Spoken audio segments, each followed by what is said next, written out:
Hey everyone, welcome back to my channel. My name is Lisa. If you're new here, in today's video, as you can tell by the title, is going to be a paralegal Q&A. Today we are going to try to get to the nitty-gritty of it all, answer your most frequently asked questions, and let's get to the bottom of it, okay? If you are new here, I have been in the legal field for over 10 years. I have a bachelor's degree in paralegal studies, and I've worked as a file clerk, a legal secretary, a legal assistant, and paralegal. So I've done a little bit of everything. I work predominantly in personal injury, civil. So that's my expertise. That's basically what I'm going to be speaking on. I haven't done any other area of law except for workers' compensation. I've done that for quite some time as well, but that's civil again, and it falls under personal injury if you ask me. So that's that. We are gonna go and answer some of the frequently asked questions that I get. I did a community tab for questions. It wasn't a lot of questions, but I do get a lot of questions on my videos. So let's see what we have first. First question is, what system does your law firm use for case records management? Was it relatively easy to learn? The firm that I currently work at uses a system called FileSite, also known as iManage. It is a very thorough case management software. So it runs through Outlook. And if you work in the legal field and work in personal injury, then you probably know about it. It handles like literally everything. Correspondence, pleadings, medical records, investigations, settlements, summary, all of that. Like it handles everything. Was it hard to use? Initially, yes. It was kind of like daunting type of thing. One of those feelings like I just don't want to have to deal with this. But once you get the hang of it, you get the hang of it. It's like once you learn it, you just don't lose it. So it's not intimidating. But what I find is that a lot of large firms do use it. So that's something that you really, really want to have under your belt. Even if you go to the site and download what is it, like a sample, or I forget what it's called, but you can sometimes download and kind of like learn it and go through a tutorial. I would say that's best because a lot of large firms do use it.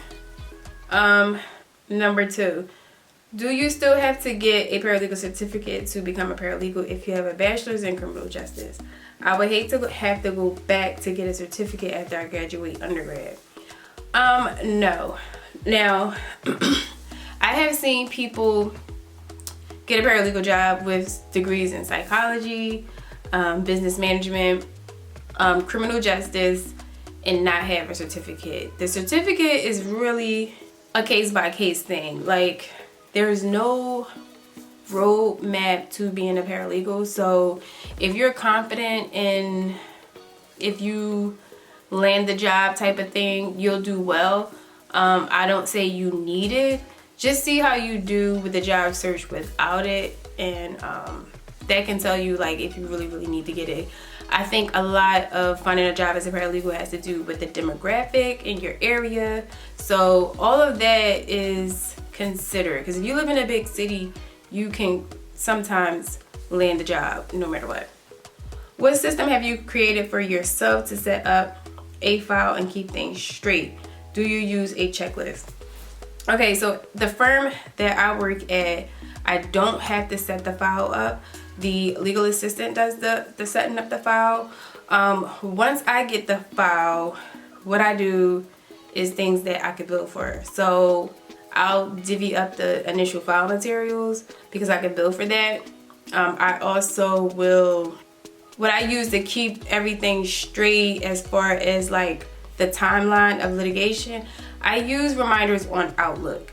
And I acquired this type of system from a previous attorney that I worked for, because she was like a stickler for the timeline of the file. What I do is I'll put the name of the case file and Outlook on the calendar as an event. Because I hope this makes sense, but I use it as an event. So say the case name is John Doe. I'll put John Doe dash have we received records, and I'll diary that for like maybe 2 weeks or whatever the diary is needed for, and I'll put it for 2 weeks, and that will be the name of it. Or if it's have we received written discovery, have we received response from whatever it is, I'll name it have we received blank, and I'll diary out. It's so many of those on my calendar, and a lot of people may not like this system, but it helps me know what I need to do the first thing I get in the morning. So if I come in on, say I go into work Wednesday and I have 10 of those for that day, if it's done, I'll delete it. If it's not done and I'm still working on it, I'll diary it for whatever next time I need it for. So I hope that makes sense, because I really like this system and I think it really works. Whew. Okay, so the next question is, do you really need to go to school to become a paralegal? I don't think you really need to go to school, but again, I think that goes back to what area you live in. Like, I feel like New York City, Philadelphia are big cities to land a paralegal job, that sometimes you are lucky enough to get a job without experience. I hate to say it, but the legal field is a field that if you know somebody, it's about who you know. That's what I want to say.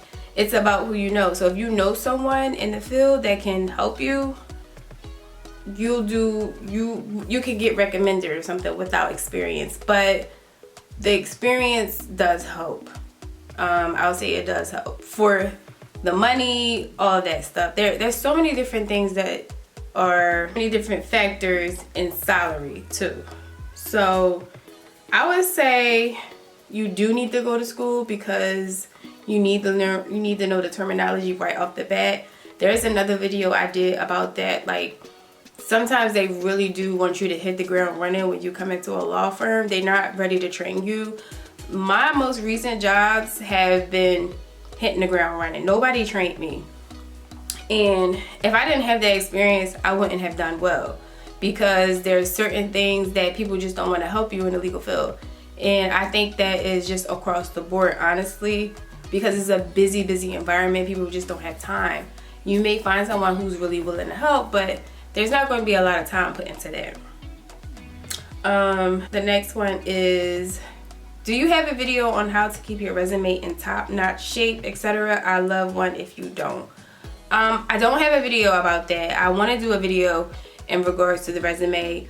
But I think the resume thing is a little bit hard, because it really goes back to your experience. So we have beginner, intermediate, and advanced. And so I've always used a kind of like advanced resume, because I've been in this field so long.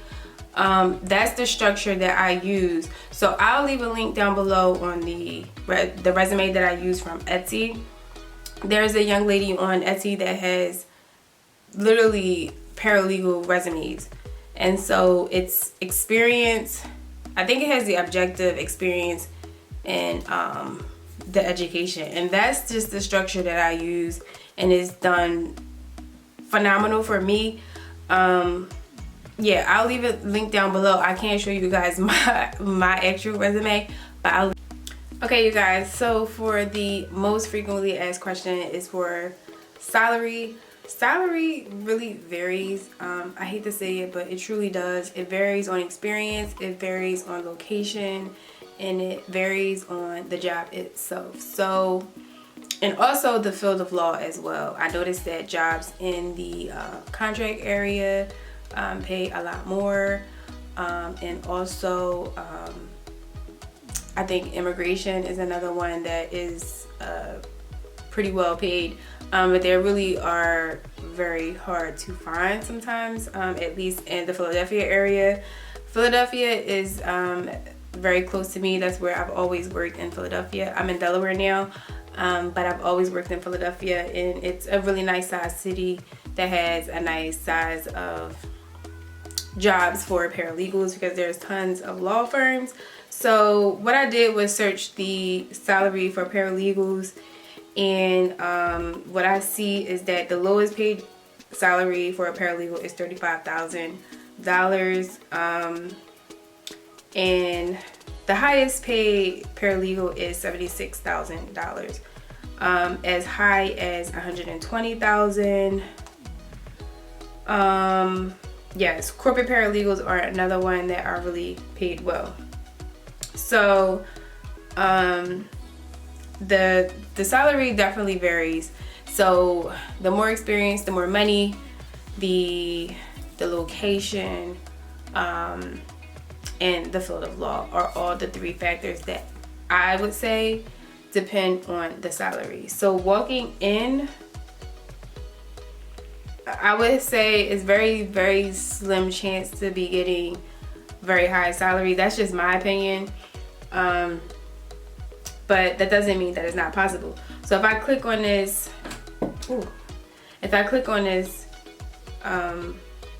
link and it goes to the jobs. Let me see if it actually goes to the jobs. So it says, what is the pay by experience level for paralegals? So $72,000 is for 20 plus years. $52,000 is 10 to 19 years. 5 to 9 years is 51. 1 to 4 years is 45, and 1 year is 38. And that's what it says. It says an entry-level paralegal with less than 1 year experience can expect to earn an average total compensation of $38,000. And that's basically what this site says. This is payscale.com, and that is basically what you can expect. So it says senior paralegal, litigation paralegal. Litigation paralegal is what I would consider myself because I work in civil for personal injury, but I am a litigation paralegal because I handle the case from litigation to settlement. So yeah, let's see if we can find some job listings. Yeah, okay, so litigation paralegal, let's see. This is a Philadelphia job. It doesn't have a salary though, so let's see.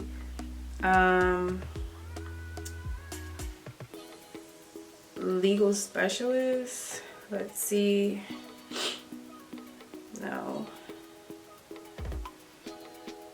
I don't see any salaries.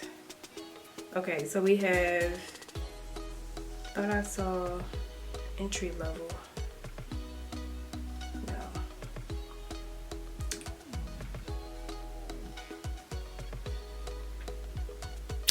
Okay, so no, I didn't see any actual salaries on the job, but I hope this gives you a better idea of what you can expect as a entry-level paralegal or just a little bit of time under your belt. Definitely do your research. I think the best website that I use is Indeed.com. Start looking at the job listings and seeing what they require. If you are a new paralegal and you're just getting your foot in the door, look at Indeed, look at the job listings, and start putting those type of things on your resume. That's what I use. Those like when they put the job duties, if you worked as a paralegal or legal assistant and those are familiar to you, like those were duties that you did, you can incorporate that into your resume. And what I noticed is that a lot of jobs look at that and they like to see, like if it's similar to the job that you're applying for, they like to see that same terminology that sticks out to them. So the job duties that you did at your previous job, if you are in the legal field, is very, very, very important. Like make sure that part of your resume is in tip-top shape. Like it needs to be in tip-top shape because that is what's going to stick out. They want to know what you did at that previous job because that's going to help them determine if you can do what they need you to do at this job that you're applying for. If you are entry level, I would do tutorials on the most frequently used softwares that are out there. The one that I named is iManage, also known as FileSite. State filings are important. They want to know that you can file things. The duties are different at each firm, so I can't really say, but do your research for your area. Indeed.com should be your best friend. Look at those jobs, see if you have those requirements, and that is what's going to get you to land that job. Okay, y'all, so I'm tired. I didn't know like talking as much is just, it's a lot. So if you enjoyed this video, if it was helpful, definitely give it a thumbs up because it helps me out a lot. If you enjoy this content, definitely subscribe so you can be a part of the family, and I will see you guys in the next video. Bye.